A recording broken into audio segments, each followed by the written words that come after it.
चलिए, very good morning. Next हम discuss करते हैं signal to noise ratio in DSB-SC। Clear. वापस से मैं कंसिडर करता हूँ मेरा सिग्नल जो है वो एक DSB-SC सिग्नल है, यानी कि MT is equals to AC into MT cos omega CT। तो मैं सबसे पहले इनपुट सिग्नल पावर निकालना चाहता हूँ। क्लियर। और इनपुट सिग्नल पावर को मैं लिख देता हूँ PSI से डिनोट कर देता हूँ। क्लियर। तो इनपुट सिग्नल पावर हो गई PSI। कॉस या साइन के साथ में जो भी फंक्शन होता है उसका पहले स्क्वायर कर देते हैं, तो AC स्क्वायर इंटू MT की mean square value divided by 2। Clear. तो ये हो गई आपकी इनपुट सिग्नल पावर।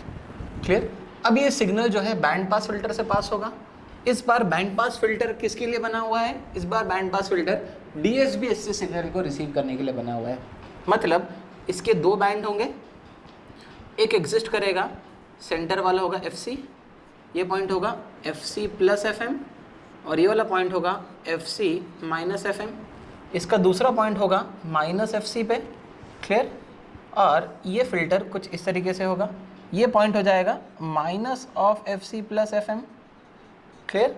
और ये पॉइंट हो जाएगा minus of FC minus FM। Clear. चलिए, तो इस तरीके का आपका बैंड पास फिल्टर होगा, बट ऑब्वियस है हाइट दोनों की सेम रहेगी। क्लियर। तो जब ये सिग्नल बैंड पास फिल्टर में से एज इट इज पास होगा, इस पॉइंट पर पहुंचेगा, सेकेंड वाले पॉइंट पे, उसके बाद सिग्नल कॉस से मल्टीप्लाई होगा और आपको एक SIT मिलेगा, इनपुट सिग्नल। तो SIT जो आपको मिलेगा इनपुट सिग्नल, वो होगा AC into MT cos square omega CT। Clear. ये कॉस ओमेगा CT इस सिग्नल के साथ में मल्टीप्लाई होकर यहाँ पे आउटपुट पर मिलेंगे। चलिए, इसको रिजॉल्व करते हैं। AC into MT cos square omega CT हो गया 1 plus cos 2 omega CT divided by 2। Clear. तो अगली स्टेप में मैं इस तरीके से लिख सकता हूँ, यहाँ पे ये हो जाएगा आपका AC इंटू MT, है ना, by 2 plus AC into MT cos 2 omega CT by 2। Clear. चलिए, फिल्टर के बारे में हमको अच्छे से पता है कि आपका जो लो पास फिल्टर है वो कैरियर फ्रीक्वेंसी को कभी पास नहीं करता है, तो आपका जो आउटपुट आएगा वो सिंपली आ जाएगा AC into MT by 2। Clear. ये तो आउटपुट सिग्नल आ गया, मेरे को आउटपुट सिग्नल की पावर निकालनी है। क्लियर। तो पावर कैसे हो जाएगी? फिर से एम्पलीट्यूड जो है इसका स्क्वायर डिवाइडेड बाय 2, तो AC स्क्वायर इंटू MT की mean square value divided by 2 करेंगे तो हो जाएगा 4। क्लियर। तो ये आ जाएगी आपकी आउटपुट सिग्नल पावर। क्लियर। तो मैं अगर यहाँ पे आप देखें तो मैं इस फंक्शन को ऐसा भी लिख सकता हूँ, AC स्क्वायर इंटू MT की मीन स्क्वायर वैल्यू बाय 4 को लिख सकता हूँ मैं 2 इंटू 2। क्लियर। क्योंकि मुझे इनपुट सिग्नल पावर पता है AC स्क्वायर इंटू MT की mean square value divided by 2, ये इनपुट सिग्नल पावर है। तो इस पूरे प्लॉट को मैंने अगर यहाँ से इनपुट सिग्नल पावर से रिप्लेस कर दिया तो मुझे मिल जाएगा PSO, output signal power is nothing but input signal power divided by 2। Clear. Output signal power कितनी हो जाएगी? Input signal power divided by 2। तो यहाँ से आपने आउटपुट सिग्नल पावर कैलकुलेट कर ली। क्लियर। सिमिलर अब हम डेरिवेशन करेंगे नॉइस के लिए। क्लियर है। चलिए, नॉइस के लिए डेरिवेशन करना स्टार्ट करते हैं। बहुत आसान है, कुछ भी आपको मेमोराइज नहीं करना है, सिंपली स्टेप बाय स्टेप चलते जाना है। क्लियर। चलिए, नॉइस के लिए हम बात करते हैं ग्राफ के बेसिस पे। क्लियर। तो यहाँ पर सबसे पहले मैं एक नॉइस का ग्राफ ड्रॉ कर देता हूँ। ये है मेरी actual white noise N0/2 double sided power spectral density के साथ। क्लियर। ये रे पॉइंट 1 पर मुझे ये सिग्नल मिलेगा जब ये सिग्नल इस बैंड पास फिल्टर से पास होगा। क्लियर। क्लियर है। तो जहाँ जहाँ पर बैंड पास फिल्टर होगा बस वहीं वहीं पर नॉइस एग्जिस्ट करेगी, बाकी नॉइस और कहीं भी एग्जिस्ट नहीं करेगी। तो आप देख सकते हैं, जो मैं ये रहा आपका सेकेंड पॉइंट पर अगर ग्राफ को मैं ड्रॉ करूँ तो जो नॉइज़ होगी वो इस तरीके से आपको दिखाई देगी। क्लियर है। सेंटर वाला पॉइंट हो गया FC, ये पॉइंट हो जाएगा आपका FC प्लस FM, ये वाला पॉइंट हो जाएगा F C minus F M, ये वाला पॉइंट हो जाएगा minus of F C plus F M minus of F C minus F M, और इसका जो मैग्नीट्यूड है वो रहेगा n0/2। तो सेकंड वाले पॉइंट पर आपको ये सिग्नल मिलेगा। ये नॉइज़ जब इस बैंड पास फिल्टर में से पास होगी तो बैंड पास फिल्टर का शेप ले लेगी, तो आपको एज इट इज़ 5 सेकंड पर ये नॉइज़ मिल जाएगी। ये नॉइज़ अब कॉस से मल्टीप्लाई होगी। तो 3 स्टेप की प्रोसेस हमको याद है। पहला, स्पेक्ट्रम को 4 से डिवाइड करना है हमको, क्लियर। तो जैसे ही स्पेक्ट्रम को 4 से डिवाइड करेंगे ये आ जाएगा n0/8, क्लियर।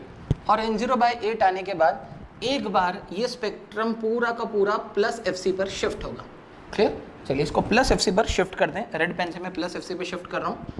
तो ये प्लस FC, यहाँ पर भी प्लस FC, यहाँ पर भी प्लस FC, ये भी प्लस FC, ये भी प्लस FC और ये भी plus FC, clear.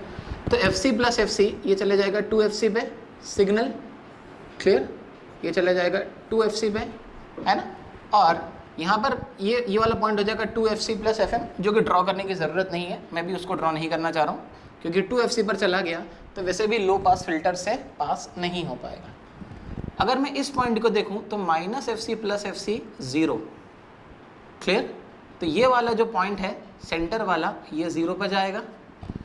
Minus FC plus FC ये हो जाएगा 0 और माइनस माइनस प्लस, तो ये वाला पॉइंट आपका आउटपुट पर एग्जिस्ट करेगा प्लस FM पे।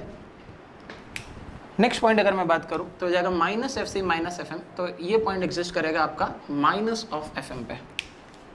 तो 2 पॉइंट एग्जिस्ट करेंगे आपके, एक आएगा आपका प्लस FM पे और एक आएगा आपके माइनस FM पे, क्लियर। चलिए इसके नीचे मैं एक बार इसको सब्सट्रैक्ट कर रहा हूँ। एक बार स्पेक्ट्रम को हम प्लस FC पे ले गए तो ये मिला, एक बार स्पेक्ट्रम को हम माइनस FC पर ले जाते हैं और देखते हैं माइनस FC पर जाने के बाद क्या मिलता है। जब स्पेक्ट्रम को हम माइनस FC पर ले गए तो minus FC minus FC minus FC minus minus minus, clear. अब आप देख सकते हैं ये प्लस और ये माइनस, ये वाला स्पेक्ट्रम 0 पर आएगा, क्लियर। माइनस FC ये वाला पॉइंट आपका एग्जिस्ट करेगा प्लस FM पे, क्लियर। ये वाला पॉइंट एग्जिस्ट करेगा प्लस FM पे, और यहाँ पर माइनस FC करेंगे तो ये वाला पॉइंट एग्जिस्ट करेगा माइनस FM पे, क्लियर। ये फिर से -2FC पर भी जाएगा, पर मुझे उस प्लॉट से भी कोई मतलब नहीं है, क्योंकि आफ्टर ऑल मुझे पास करना है लो पास फिल्टर से, तो 0 के अबाउट क्या आ रहा है बस वो नोट करना है मुझे, क्लियर। चलिए एक बार आप स्पेक्ट्रम को प्लस FC पे ले गए, एक बार स्पेक्ट्रम को माइनस FC पे ले गए। ओवरऑल स्पेक्ट्रम मैं यहाँ पर ड्रॉ कर रहा हूँ दोनों को जोड़ के, क्लियर। दोनों को जोड़ के जो फाइनल स्पेक्ट्रम मिलेगा मैं उसको यहाँ पे ड्रॉ कर रहा हूँ, है ना। माइनस FM और प्लस FM, माइनस FM से लेके प्लस FM तक ये स्पेक्ट्रम एग्जिस्ट कर रहा है। इस एम्पलीट्यूड की वैल्यू क्या थी? पहला पॉइंट क्या था? सबसे पहले स्पेक्ट्रम को 4 से डिवाइड करो, तो इस एम्पलीट्यूड की वैल्यू थी n0/8, है ना। इस एम्पलीट्यूड की वैल्यू थी n0/8। दोनों ऐड होंगे एक के ऊपर एक, तो जो फाइनल आउटपुट का स्पेक्ट्रम मिलेगा उसकी वैल्यू होगी n0/4, क्लियर। तो ये रहा आपका इस पॉइंट पर जो एग्जिस्ट करेगा, प्लॉट नंबर 3 पर जो एग्जिस्ट करेगा वो ये रहा। अगर अब मुझे इसकी पावर निकालनी है ना, आउटपुट नॉइस पावर निकालनी है, तो आप देख सकते हैं इसके अंदर का जो एरिया है वही आपकी नॉइस पावर होगी, क्लियर। तो इंटीग्रेशन फ्रॉम -FM से लेके plus FM n0/4 into DF, तो n0/4 बाहर आ जाएगा, तो n0/4 into 2 times FM, clear. तो 2 1 ज़ा 2, 2 2 ज़ा 4, तो यह जाएगा n0 इंटू FM/2, क्लियर। तो आउटपुट नॉइस पावर आ गई n0 इंटू FM/2। अब हम कैलकुलेट कर सकते हैं सिग्नल टू नॉइज़ रेशो, क्योंकि दोनों ही चीज़ें हमारे पास में प्रेजेंट है। तो सिग्नल टू नॉइज़ रेशो अगर अब हमको निकालना है तो वो होगा आपका signal to noise ratio signal power, that is PSI/2 upon noise power n0 FM/2। 2 से 2 कैंसिल, तो आपका signal to noise ratio SNR आया PSI, input signal power upon N0 FM, which is same as SSBSC signal. Thank you.